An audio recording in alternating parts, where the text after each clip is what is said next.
From the station working for you, this is WRTV News at Noon, streaming now. First at noon, 3 people are in the hospital this midday after a head-on collision in Bartholomew County. This happened around 6:45 this morning, just south of Columbus on County Road 450 between State Road 11 and County Road 175 West.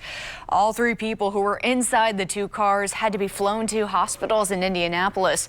And there's no word on what caused the crash yet, and we're still working to get an update on the conditions of the victim.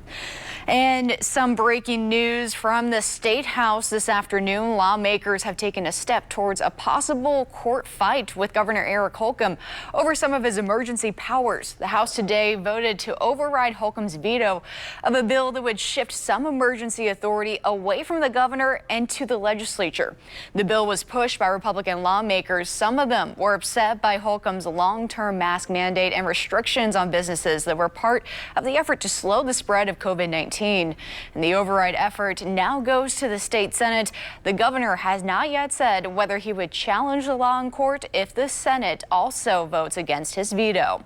And thanks for joining us for the news at noon. I'm Megan Shin, joined by meteorologist Todd Clausen. And Todd, it was sunny yesterday. I'm hoping to get out for another run today. How are things looking?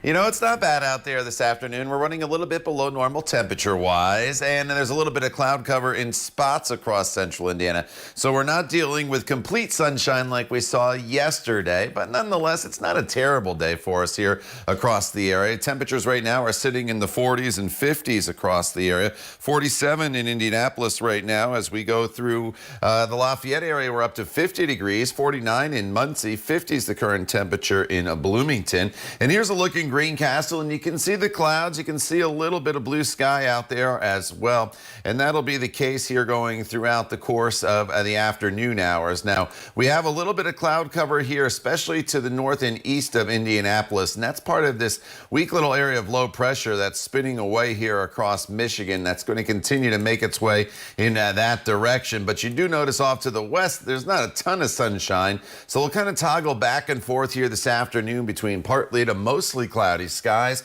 and temperatures only go up another couple degrees. It's a cool day for us as we go into the afternoon hours. High about 54 degrees, then cooling off quickly tonight, Megan, back into the 40s. More on your extended forecast in a few minutes. Feels like spring. Thank you, Todd. And the state's effort to vaccinate Hoosiers against the coronavirus is picking up. Even with this week's pause of the Johnson & Johnson vaccine, the state has fully vaccinated another 32,000 Hoosiers over the past 24 hours. The State Health Department says almost 1.5 million Hoosiers have now had all of their required vaccine doses. And a neighborhood on the northeast side now has better access to COVID-19 vaccines. The Marion County Health Department opened a clinic inside a vacant office building. It's located near East 33rd and Post Road. A map from the state's website shows just how badly the clinic was needed. And there aren't many other locations in that area. Marion County Public Health Director Dr. Virginia Kane says improving access is exactly why this site was chosen. We are providing resources to the folks who may really need it the most, especially those hard to reach populations that may have issues from a low income standpoint where they may have sparse resources. Once again, Dr. Virginia Kane, and this vaccination clinic is at 33rd and Post Road. The exact address, note this down, is 9503 East 33rd Street. And the Moderna vaccine will be administered there. They have the ability to vaccinate up to, get this, 800 people per day. All right, new this midday, it appears more people may finally be finding long-term jobs. Today, the Labor Department announced that new claims for unemployment benefits fell last week to 576,000 people. And that's the lowest level for unemployment claims since March of 2020. And that's the month when mass layoffs began as businesses started cutting back early during the pandemic. New unemployment claims also fell dramatically. Here in Indiana, a little over 8,000 Hoosiers filed new claims last week. And hiring Hoosiers is our commitment to help you find employment. The pilot company wants to hire more than 250 Hoosiers for its Flying J travel centers in Indiana. 75 positions are open in Indianapolis and 265 total in the state. It's looking to fill various positions, including cashiers, truck drivers, and leadership positions. The senior director of talent says Pilot Company offers competitive pay and benefits, and the company looks forward to hiring Hoosiers sooner than later. It's exciting. It's why I come to work, is to hire great people who are energetic about our brands and who want to serve our customers. We know that there's a lot of pent-up demand for travel this summer, and we like to say summer is coming earlier than usual. So we are looking for energetic team members to help our guests in our stores. On Tuesday, April 27th, the company will hold a virtual hiring day. To schedule a virtual interview and learn more about the positions, look for a link in this story at hiringhoosiers.com. And covering education here in Indianapolis, specifically how some students will be getting to school this fall. Parents continue to weigh in on major changes being made by IPS. Indianapolis Public Schools plans to address a major budget deficit by reducing school bus services. And one proposal includes shifting more than 600 high school students to ride Indigo buses instead of school buses. And that aspect of the plan will be the focus of a virtual town hall meeting tonight at 6 o'clock. And we have a link for you to register to participate and listen in at WRTV.com.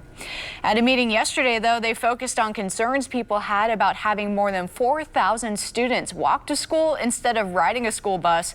And school officials were asked about a lack of sidewalks in many neighborhoods and how that factors into the changes.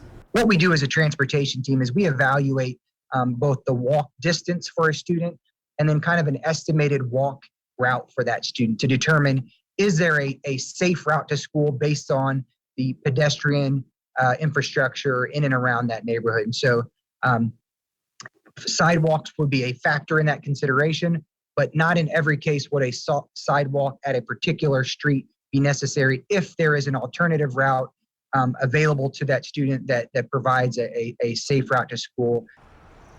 IPS says it's working with the Department of Public Works to address issues like street lights. And the defense has rested and their client is not testifying. Next, how the suspect in George Floyd's death invoked his constitutional rights as his criminal trial winds down. And later, it's still too chilly right now, but it will be pool season soon. We'll show you where you might be able to dive right in and get a job that you might need for the summer. Todd. Yeah, temperatures are on the chilly side here as we head into this noon hour all across the area. We're in the low 50s, and as we go forward in this forecast, it's going to be a pretty cool stretch of weather as temperatures will be running a little bit below normal for this time of year across not only central Indiana, but most of the Midwest. We'll talk about your 7-day coming up when the news at noon continues right here on WRTV.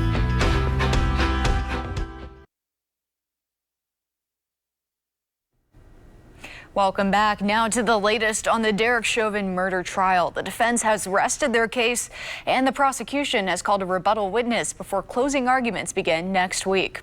Derek Chauvin also addressed the courtroom for the first time a short time ago. ABC's Rena Roy has the latest. For the first time, Derek Chauvin spoke out in the courtroom as he decided not to testify in his own murder trial. I will invoke my Fifth Amendment privilege today. The medical examiner who performed George Floyd's autopsy officially deemed his death a homicide. But Wednesday, forensic pathologist Dr. David Howler, called by Derek Chauvin's defense team, says he believes it was actually undetermined and that drugs and heart issues played a big part. How did the heart and drugs contribute to the cause of death? They were significant. Dr. Fowler arguing carbon monoxide from the police cruiser's tailpipe may have also been a factor, the prosecution putting up a fight. You haven't seen any data or test results that showed Mr. Floyd had a single injury from carbon monoxide. Is that true? That is correct, because it was never sent to a laboratory for that test. I asked you whether it was true, sir. Yes or no? It is true. Prosecutors asking what officers should have done when Floyd became unresponsive. Do you feel that Mr. Floyd should have been given immediate emergency attention to try to reverse the cardiac arrest? As a physician, I would agree. Defense Attorney Nelson did a good job on direct, creating enough to work with, essentially making lemonade out of the lemons that he's been dealt, but with the skill of the cross-examination, it just became apparent that it was just grasping at straws. Today, the prosecution calling a rebuttal witness after the defense rested its case. Closing arguments are set for Monday. Then the jury will be sequestered and deliberations will begin. Rena Roy, ABC News, New York. Rena, thank you. And some were able to adjust, but not everyone can make a quick change after a pause was placed on the Johnson & Johnson COVID vaccine. Next, how one pharmacy is trying to make sure its customers are still taken care of. Stay with us here for the news at noon on this spring-like Thursday. We'll be back with more news and weather in just a few minutes.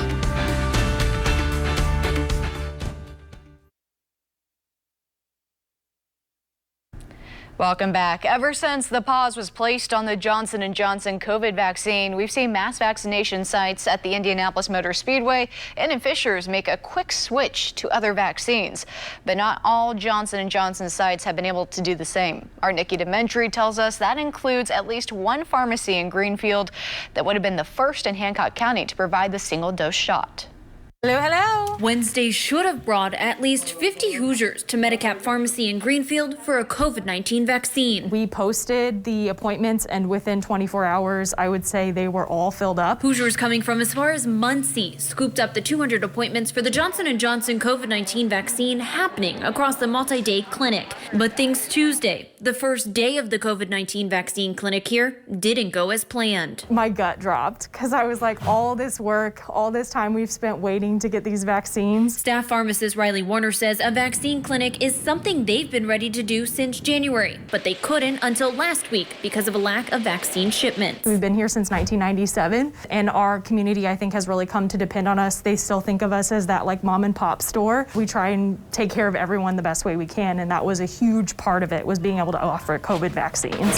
Warner believes the pause shows the system in place is working. So does Thomas Dzinski. This should be a good sign to Hoosiers and the public that we are doing our homework around this and we are watching out for their safety. The infectious diseases expert says in the short term, he feels there won't be a major disruption to the state's vaccine rollout. Vaccine site like at IMS yesterday was able to transition and pivot very quickly to the Moderna vaccine. So that tells me that we have adequate vaccine supply in the state. But the rollout could be slowed in rural areas and areas with smaller pharmacies, Dzinski says, that may not have the storing capabilities for Moderna or Pfizer. But that's why Johnson & Johnson was so important to us, that one, it's a single dose. And second, that the Johnson & Johnson, like the Moderna vaccine, didn't need special refrigeration. Medicap Pharmacy only has a small freezer that could store the Moderna vaccine. It's not cold enough for Pfizer. It's just kind of a question of if we would be able to get it because we're not one of the federal partners. Tuesdays and Wednesdays appointments at Medicap in Hancock County are canceled. For Hoosiers with those appointments, they're not able to make them up and will have to reschedule elsewhere. Warner says the staff is waiting on guidance from the FDA and CDC before deciding to cancel even more appointments. As soon as we have vaccines that we're allowed to give, we will be giving them. It's just that question of which vaccine is it going to be and when are we going to be able to have it? Working for you, Nikki Dementri, WRTV. Nikki, thank you. And so far, the pause in the Johnson & Johnson vaccine is not having a major impact on the overall vaccine supply. In fact, an overwhelming majority of Hoosiers had already been getting the other two vaccines. As of Wednesday, the state health department has given out more than 3 million total shots of the Pfizer and Moderna vaccines. That compares to 131,000 Hoosiers who have received the Johnson & Johnson shot so far. And with summer coming up quickly, hiring Hoosiers is highlighting job opportunities at Indiana State Parks. For the first time in more than a year and a half, 10 of the pools at Indiana State Parks will be open for Memorial Day weekend. And that means those pools will need lifeguards. In fact, Brant Bauman is the Deputy Director of Operations for State Parks, and he started as a lifeguard in college at Spring Mill State Park. He says that experience is the reason why he is able to work his way up in a supervisor position. Worked my way up to pool captain, and that was actually my first experience in somewhat of a management role. So I got some supervisory experience as the pool captain, and I think that that's kind of what helped me land my first professional position as assistant manager at Obachi State Park. To become a lifeguard at Indiana state parks, you must be 16 or older. You also need your lifeguard certification plus first aid, CPR, and AED certification. You can learn more on how to apply and where to get certified right now at hiringhoosiers.com. And Todd, it's a little bit too early for the pool right now, maybe a little bit too chilly, but how does the rest of the day and the week look? You know, it is going to remain on the cool side here going forward. You think back to the earlier in the month, April opens with all those 70s and 80s, and you thought, oh, pool season not too far away. Well, we have settled back into more of a normal April pattern. We'll take you to Bloomington first here at this noon hour with a live look, and you can see we're starting to build in a little bit of cloud cover across the area, but still partly cloudy there across parts of Monroe County. I'll give you another view now as you look from downtown to the north, and as you look in this direction, a little more in the way of cloud cover, but you still see some peaks of blue sky that are out there, and temperatures have been climbing slowly through the morning and now into the afternoon. We're still at 48 in Martinsville, 50 in Bloomington, 49 is the current temperature in Muncie, but look at Richmond and Tipton, still in the low to mid 40s, so it's a very, very cool afternoon. We'll start to warm things up a little bit more, if you want to call it that, this afternoon with some added sunshine, especially in western locations, as I do think you could probably get to close to 60 degrees in Lafayette as well as Bloomington. The further east you are, you notice the temperatures are a lot cooler, with highs only in the upper or lower 50s rather, from Richmond to Muncie to Peru, and that's due to this cloud cover that you see out here. There's a weak area of low pressure that's going to bring some rain and snow to portions of Ohio. But you're definitely going to be on the cloudier side of things with that system as it moves through. The further northeast and east you are of Indianapolis. Now, you should remain dry. That's the good news. But just a little more in the way of cloud cover, and that's going to keep your temperatures on the cooler side. In the metro area, we should eventually, by this evening, get up to about 54, 55 degrees with plenty of sunshine as we head throughout the afternoon. But once the sun sets, the clouds will clear. It will be partly cloudy. There could be a little bit of patchy frost tomorrow morning as temperatures once again dip down into the 30s. It's a chilly start just like it was this morning. Tomorrow, though, a couple degrees warmer with a little more in the way of sunshine. Highs tomorrow will be right around 60 degrees. And then we stay near 60 for high temperatures on Saturday and Sunday. But we do bring in the chance of some spotty showers both days. It's only about a 20 to 30% chance of a few spotty showers in the forecast. So definitely not a repeat of last weekend when we had over an inch of rain and even 2 inches in some spots. But there will be some showers around. I wouldn't cancel any outdoor plans as of yet, as we'll get a little bit closer and we'll see how spotty they're going to be. But even next week, Megan, it remains on the cool side with the exception of Monday. All our temperatures next week will be below normal as well. Oh boy, thank you, Todd. I appreciate it. And here's a live look outside on this cool Thursday. Like Todd said, we'll have one more check of your forecast next. You're watching the news at noon here on WRTV. We'll be right back.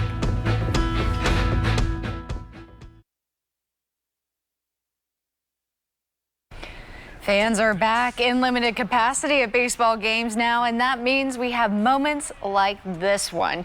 Last night, Justin Turner of the Dodgers goes deep against the Colorado Rockies. A Dodger fan makes the catch in the stands. Well, sort of. You can see that right there. His plate of Dodger Stadium nachos actually made the catch. His spicy cheese goes everywhere, but the fan hangs on to the ball. And it may be messy, Todd, but it is still a souvenir. I love those moments, and I know we're really fans of the Indianapolis Indians, but this is pretty cool to see. Yeah, I'm looking forward to get there. I like how his buddy just takes a chip and takes the cheese right off the guy's shirt. Priceless. They're at the end. They can't let that nacho cheese go to waste. But at least he got the ball and a free set of nachos after that. All right, outside right now, temperatures are going to be climbing up into the 50s, 61 on Friday. A little cooler over the weekend with a spot shower or two. Have a great day. Thanks for joining us for the news at noon.